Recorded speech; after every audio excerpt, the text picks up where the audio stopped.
The new PRINCE2 manual looks fantastic. The main differences are it's now finally in line with all the other products that the APM and OGC offer.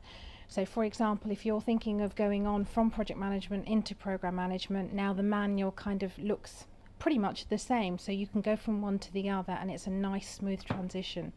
The other thing is it's smaller, it's much easier to carry, and it's much easier to use. It's user friendly. When I've read it, it just makes more sense. You know, there's a lot of difference, a lot of positive things that have come out of it.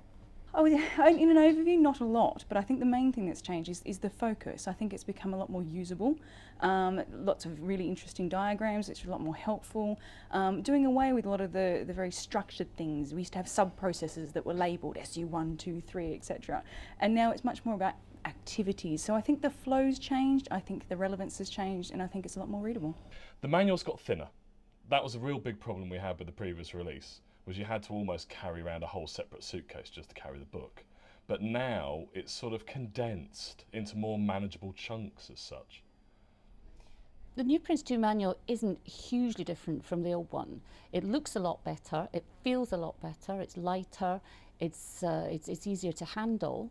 The structure's slightly different, and some of the language is different. In terms of content, probably the single most important difference is that we now have some clear underlying principles on which to base any PRINCE2 project.